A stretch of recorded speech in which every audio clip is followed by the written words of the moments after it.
What's going on, everybody? How you doing today? Coach Reg back talking about intermittent fasting. I wanted to talk about some results that I've been seeing lately doing intermittent fasting. Last week I did about a 24 to 36 hour fast to test the human growth hormone, and I did a workout at 24 hours fasted and I increased my max. It was crazy.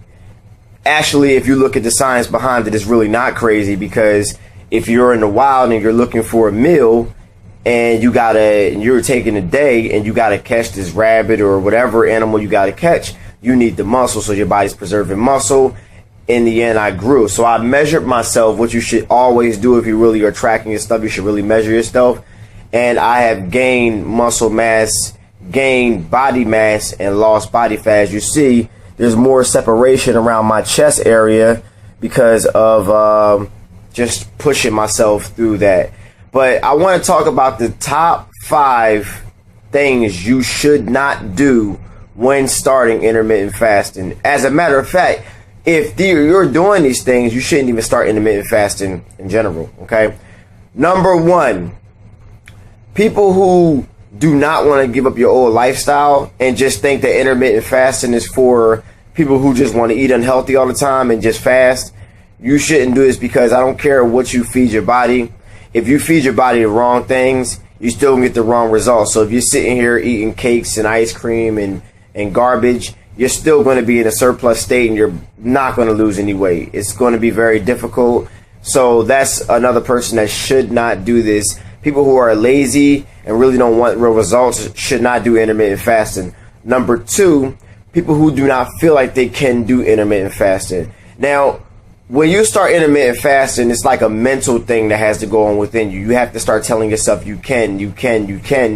Because when the biggest thing that I hate to hear when I talk to people is people who tell me they cannot do something. I mean, something in my mind doesn't like it anymore when people, it actually points out in my mind when people tell me they can't do it. I can't do it. I can't eat good. I'm not disciplined.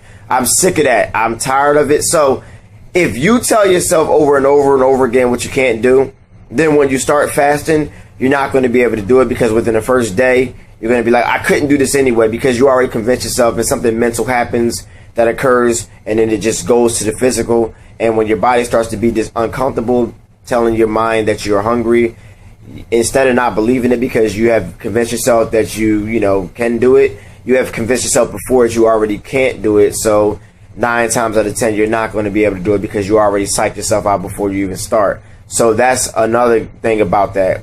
Number 3, people who aren't open to change. If you're not open to learning new things and you're not really trying to change and not really trying to, adapt a new form of weight loss, because intermittent fasting is pretty much the gold standard of weight loss. It's like the number 1 thing on the list of what you can do to lose weight and put muscle on very comfortably. So people who are not open to change or growth or anything like that when it comes to fitness, and you're like, I'm doing this diet, I'm doing that diet, I don't really want to do intermittent fast, or I'm not sure it's for me. If you're not really open to learning something new and taking a risk, it's not really even a risk, because once you take the step and you've been doing it for like a couple weeks, you'll see the change and you'll see all that. But if you're not really open to change, then it's kind of not for you. You got to be open to change for intermittent fasting.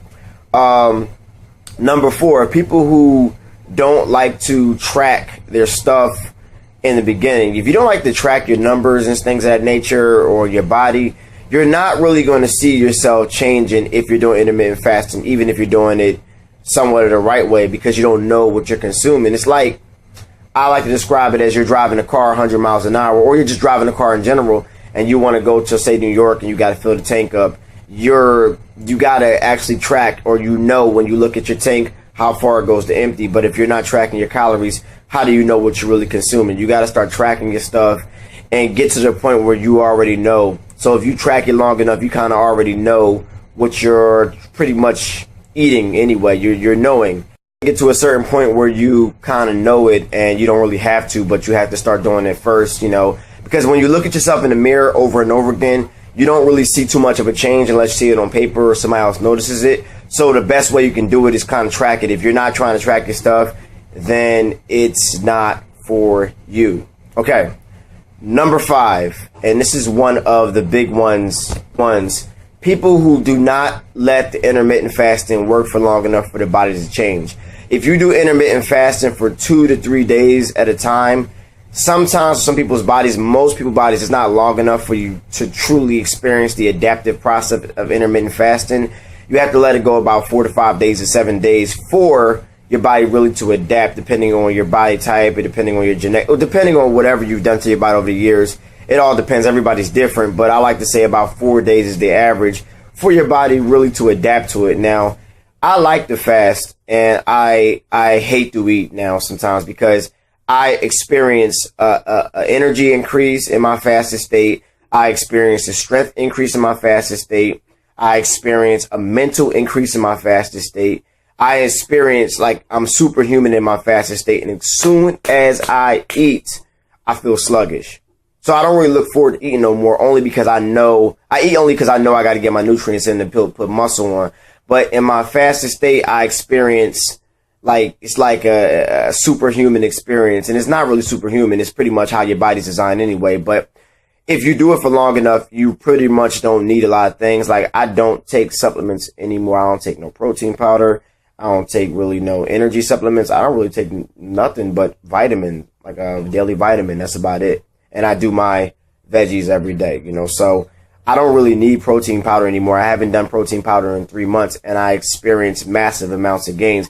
If you see people in the gym that like to eat for once every 3 hours, you always see them with a big gallon jug or something with red juice or whatever. That's like some sort of creatine or some sort of BCA for energy. But if you're eating for every 2 to 3 hours, how come you're not getting energy from the food that you're eating? It's kind of weird to me. But me, I'm in the gym and I have like water, a little bottle of water because I hydrate before the gym because your body doesn't really know you're drunk until like a half an hour before you go to the gym. So if you're in there with a full gallon of water, it's not going to really know you're hydrated until you leave the gym. So you want to kind of hydrate before you go to the gym. I'm kind of getting off on a little rant there. But, this is pretty much what your body's designed for. Unlock your animal instincts. Do you fast shirts are coming out soon. Anybody who's interested in the Do You Fast shirt, I'll have a picture of the front and the back because on the back it says unlock your animal instincts. Besides that, everybody stay focused. Do you fast? Let's get this work, y'all. I'm telling you right now, this is the only reason, okay, I do these videos because fasting is life. Fasting is what I do. I don't just talk it, I live it. Mr. Intensity, out.